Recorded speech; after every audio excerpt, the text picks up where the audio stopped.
어느 주일 한 교회에서 성가대가 열심히 찬양을 연습을 하고 있었습니다. 그런데 연습 도중에 다툼이 일어났습니다.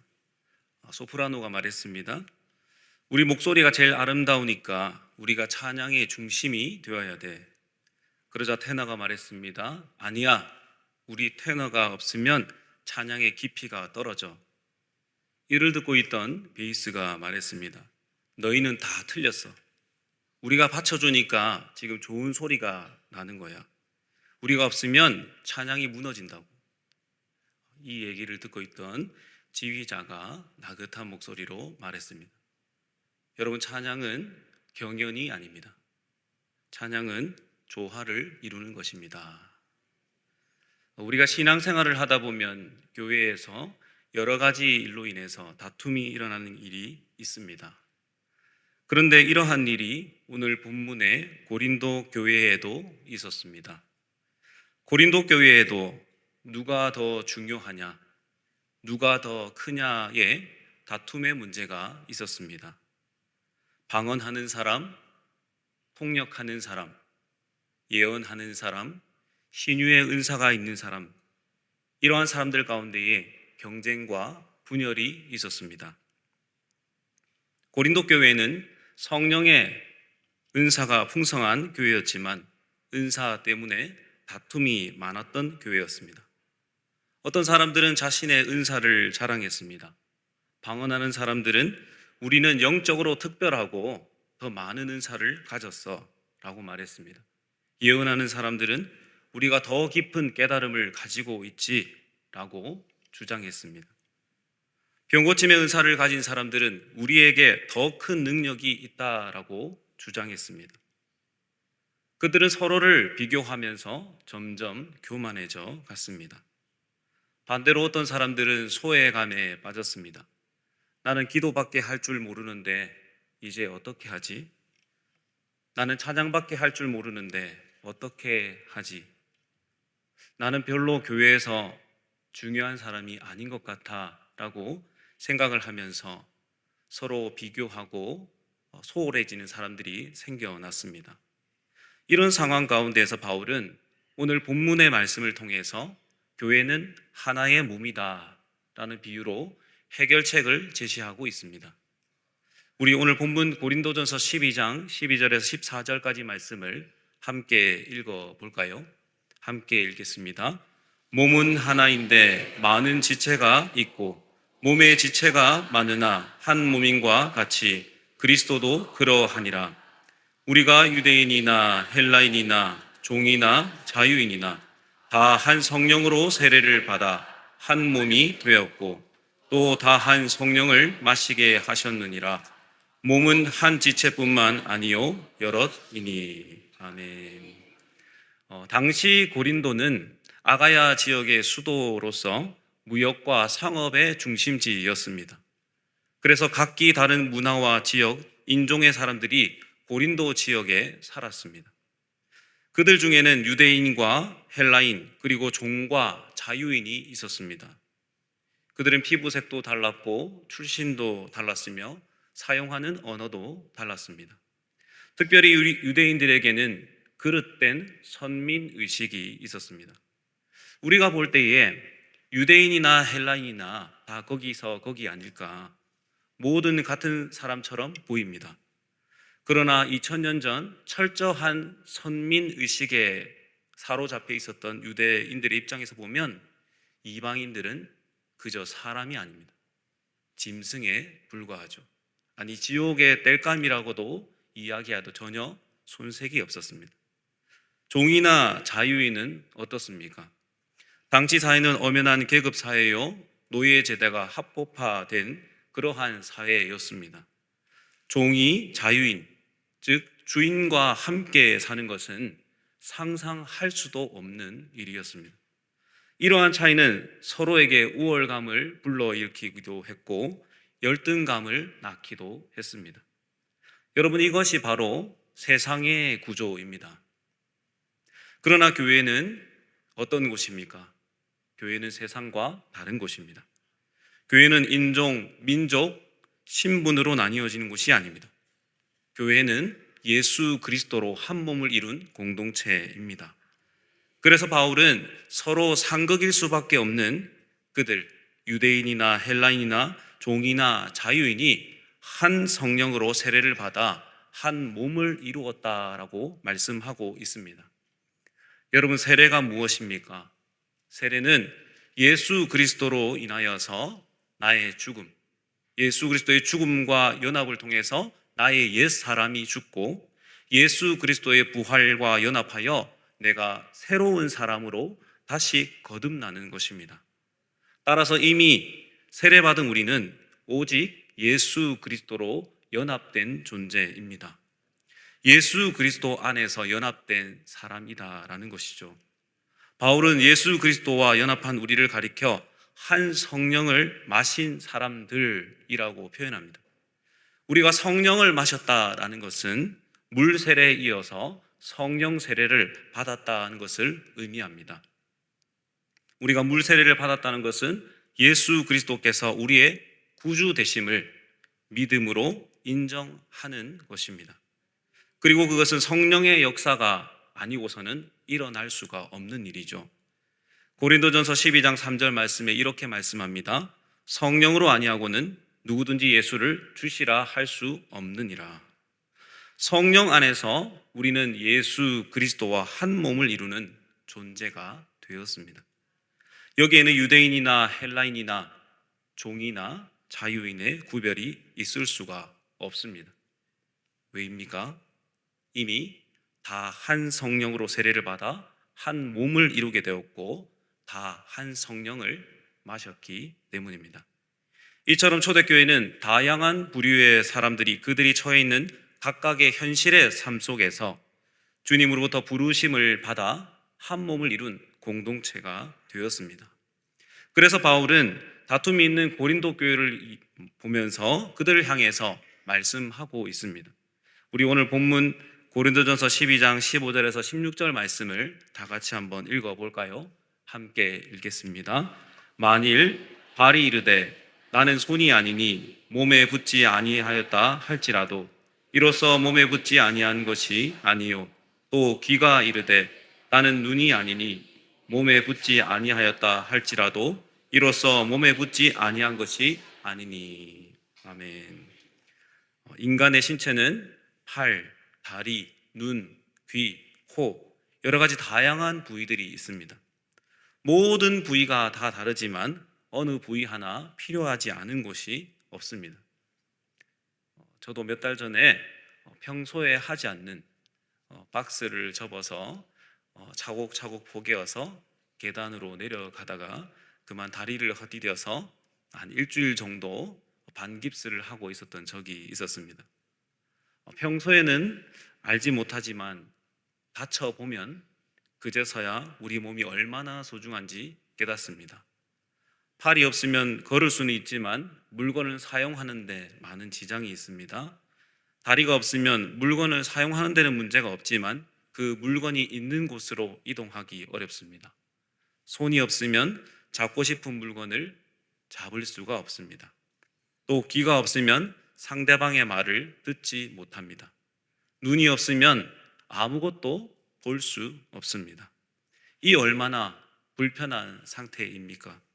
그래서 팔, 다리, 손, 귀, 눈의 역할과 기능이 각각 다르지만 모두 중요합니다. 교회도 마찬가지입니다. 교회에는 설교하는 사람이 있습니다. 교사로 섬기는 사람이 있습니다. 기도하는 사람이 있습니다. 찬양하는 사람이 있습니다. 주방에서 봉사하는 사람이 있습니다. 차량 봉사로 섬기는 사람이 있습니다. 방송실에서 섬기는 사람이 있습니다. 여러 각처에서 보이지 않지만 봉사하는 사람들이 있습니다. 어느 한 사람도 필요하지 않은 사람이 없습니다. 어느 한 부분도 소홀히 할 수 없는 곳이 바로 교회입니다. 한 유명한 육상 선수가 올림픽을 앞두고 열심히 훈련을 거듭했습니다. 그 올림픽에서 금메달을 따는 것을 목표로 하면서 금메달을 목에 거는 것을 상상하면서 열심히 최선을 다해서 연습했습니다. 그는 강한 다리와 스피드, 그리고 뛰어난 체력과 지구력을 갖춘 다른 선수들이 보더라도 너무나도 뛰어난 선수였습니다. 그러나 경기 당일 그가 스타트 라인을 통과한 순간 그만 넘어지고 말았습니다. 그가 넘어지자 다른 선수들은 그를 제치고 재빨리 달리기 시작했습니다. 넘어진 선수는 뒤늦게나마 최선을 다해서 달렸지만 그만 늦어진 출발 때문에 다른 선수들을 따라잡을 수가 없었습니다. 그가 넘어진 이유는 그의 신발끈이 풀려 있었기 때문입니다. 관중들은 탄식했고 이 선수는 분노했습니다. 경기가 끝나고 나서 한 기자가 그 선수에게 인터뷰했습니다. 왜 넘어졌습니까? 그러자 그 선수는 이렇게 말했습니다. 나는 강한 다리를 가졌고 누구보다 빠를 수 있었지만 제 신발끈 하나가 풀렸기 때문에 경기를 망치게 되었습니다. 그렇습니다, 여러분. 고린도전서 12장 22절에서 그래서 이렇게 말씀합니다.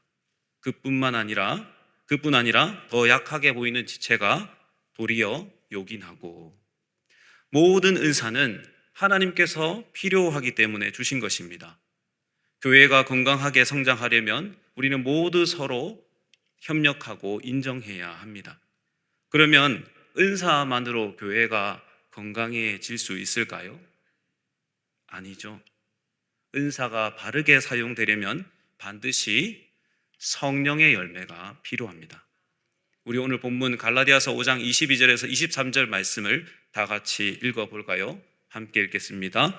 오직 성령의 열매는 사랑과 희락과 화평과 오래 참음과 자비와 양선과 충성과 온유와 절제니 이 같은 것을 금지할 법이 없느니라. 아멘.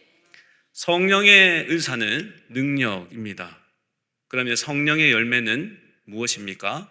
성품입니다. 능력만 있고 성품이 없으면 교회는 무너집니다.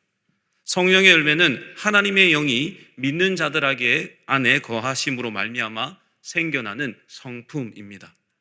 그리고 나무가 시절을 쫓아서 열매를 맺듯이 그러한 성도의 삶에서 자연스럽게 흘러나오는 것이 바로 열매입니다. 성령의 9가지 열매 중에서 가장 먼저 등장하는 열매가 무엇입니까? 바로 사랑이죠.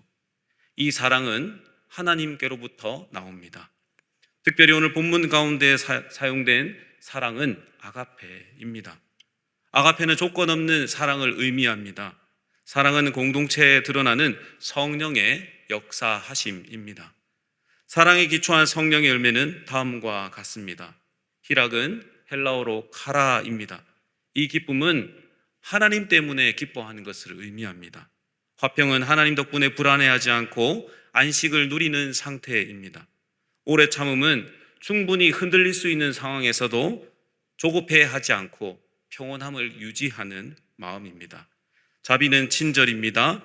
진정한 친절은 자기가 불리한 상황에 있더라도 그것에 개의치 않고 행하는 것입니다. 다음으로 양선은 진실성입니다. 양선의 사람은 어떠한 상황 속에서도 진실된 마음을 가진 사람입니다. 충성은 하나님의 신실하심, 우리의 믿음을 나타낼 때 사용되는 단어입니다. 온유는 성급하게 화를 내지 않고 조급해 하지도 않으면서 혈기를 참는 것을 말합니다. 절제는 충동적이지 않은 자가 훈련이 잘 된 상태를 말합니다. 이처럼 성령의 9가지의 열매의 특징은 다른 사람들과의 관계에 집중이 되어 있습니다. 성령의 9가지 열매는 개인에게만 해당되는 것이 아닙니다. 개인을 넘어 공동체 전체에 영향을 미칩니다. 성령 하나님께서는 공동체를 세우시는 분이십니다. 그러니 성령 충만한 사람은 신기한 은사를 받은 한 사람이 아니라 교회 공동체를 세우는 사람입니다. 성령의 열매는 한 성도의 열매로 끝나는 것이 아니라 성도 안에서 시작되지만 사람들과의 관계를 통해서 교회를 세우는 데 사용되어집니다. 그러나 모든 과정의 시작은 하나님과의 관계에서부터 시작됩니다. 성령의 열매는 우리가 노력한다고 되어지는 것이 아닙니다. 그래서 바울은 고린도전서 3장 6절과 7절에서 이렇게 말씀합니다. 나는 심었고 아볼로는 물을 주었으되 오직 하나님께서 자라나게 하셨나니 그런즉 심는 이나 물 주는 이는 아무것도 아니로되 오직 자라게 하시는 이는 하나님 뿐이니라. 아멘. 여러분, 지금까지 성령의 9가지 열매에 대해서 말씀을 드렸습니다. 그러나 성령의 9가지 열매가 은사보다도 더 중요한 이유가 있습니다. 성령의 은사가 열매 없이 사용되면 교회가 분열됩니다. 성령의 열매가 은사보다 더 중요한 이유는 바로 바울의 은사장인 고린도전서 12장 이후에 사랑장인 고린도전서 13장을 해결책으로 제시하고 있습니다. 고린도전서 13장 1절에서 2절 말씀입니다. 내가 사람의 방언과 천사의 말을 할지라도 사랑이 없으면 소리나는 구리와 울리는 꽹과리가 되고 내가 예언하는 능력이 있어 모든 비밀과 모든 지식을 알고 또 산을 옮길 만한 모든 믿음이 있을지라도 사랑이 없으면 내가 아무것도 아니요. 여러분, 사랑의 열매가 바로 해답입니다. 그래서 오늘 말씀의 제목이 사랑으로 열매 맺는 교회입니다. 모 교회에서 실제로 있었던 이야기입니다. 몇 년 전 서울에 위치한 한 교회에서 김 집사님은 다른 집사님과의 대화 때문에 큰 상처를 받았습니다. 그리고 본 교회를 떠나서 몇 주 동안 예배에 참석하지 않았습니다.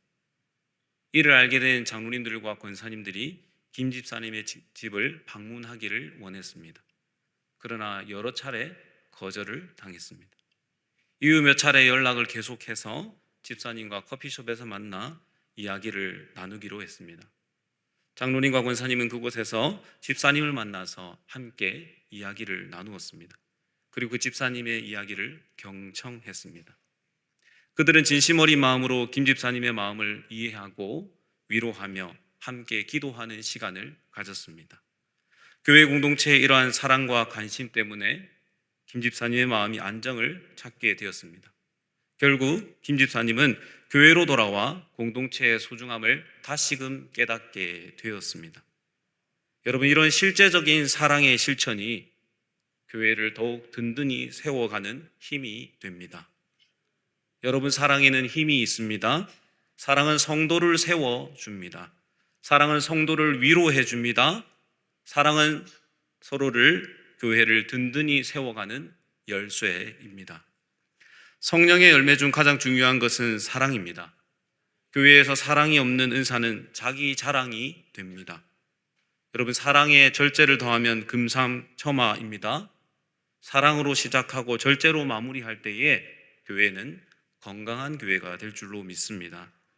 사랑에 기초한 희락, 화평, 오래 참음, 자비, 양선, 충성, 온유, 절제가 있을 때에 우리 순천 북부교회는 주 안에서 더욱더 건강하고 아름다운 교회가 될 것입니다.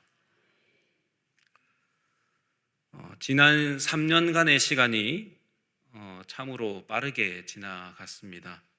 돌이켜보면 모든 것이 하나님의 은혜,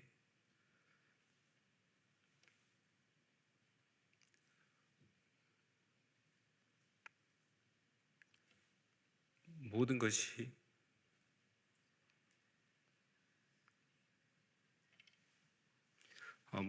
하나님의 은혜였습니다.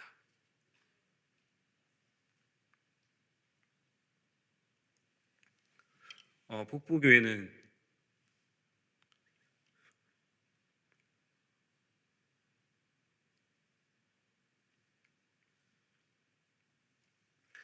제게 참 특별한 교회입니다.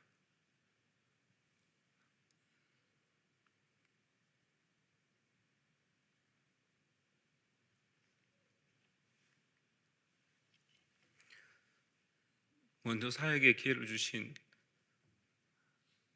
담임 목사님을 포함해서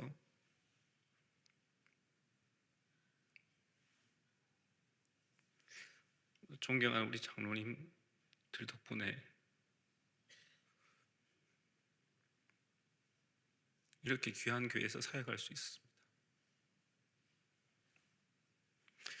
함께 울고 웃었던 우리 부목사님,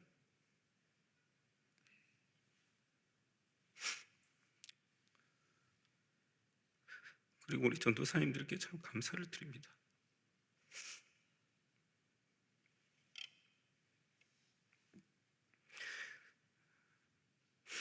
제게 익숙했던 경상도 지역을 벗어나서 아무런 학연도 지연도 없는 이곳에 와서 저에게 베풀어 주셨던 성도님들 사랑은 잊을 수가 없을 것입니다. 우리 성도님들이 제게 주셨던 사랑은 마치 엄마의 품 같았습니다.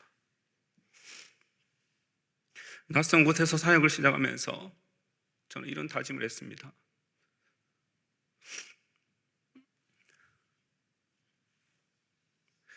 내가 먼저 섬기고, 내가 먼저 헌신하고, 내가 먼저 사랑해야 되겠다. 그런데 시간이 지나면 지날수록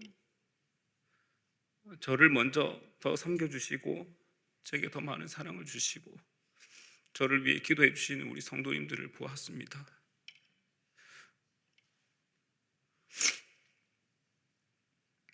갚을 수 없는 사랑을 받은 것 같습니다. 우리 순천북부교회가, 우리 순천북부교회 모든 성도들이 한 성령으로 세례를 받아서 한 몸을 이룬 교회가 되었기 때문에 사랑의 열매가 풍성하게 맺히게 된 줄로 믿습니다. 사랑하는 성도님 여러분, 우리는 각자 다르고 성령의 은사는 다를 수 있습니다. 그러나 우리를 부르신 분이 하나님인 것을 잊지 마시기 바랍니다. 오직 성령 안에서 사랑으로 열매 맺어 주님이 기뻐하시는 교회요, 하나님께 영광을 드리는 우리 모든 성도들, 우리 북부교회가 될 수 있기를 간절히 소망합니다.